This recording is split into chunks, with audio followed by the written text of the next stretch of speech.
IPL 19వ season playoffs race ఊహించని మలుపులతో అదరగొడుతోంది. నిన్న చెపాక్ స్టేడియంలో సీఎస్కేపై సన్రైజర్స్ హైదరాబాద్ 5 వికెట్ల తేడాతో సాధించిన సూపర్ విక్టరీతో అటు ఎస్ఆర్హెచ్తో పాటు ఇటు గుజరాత్, అలాగే ముందుగానే ఆర్సీబీ తమ ప్లేఆఫ్స్ బెర్తులను పక్కా చేసుకున్నాయి.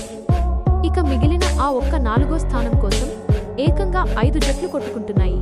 కానీ ఇందులో రాజస్థాన్ రాయల్స్ చేతిలో ఇంకా 2 మ్యాచ్లుండటంతో వాళ్లకే దర్జాగా వెళ్లే ఛాన్స్ ఉంది.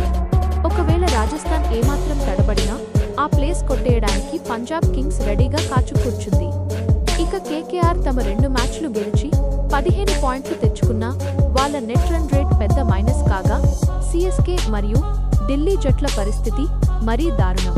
వాళ్లు తమ చివరి మ్యాచ్ గెలిచినా వచ్చేది 14 పాయింట్లే కాబట్టి పైన ఉన్న జట్లన్నీ వరుసగా ఘోరంగా ఓడిపోతే తప్ప వాళ్లకు ఛాన్సే లేదు.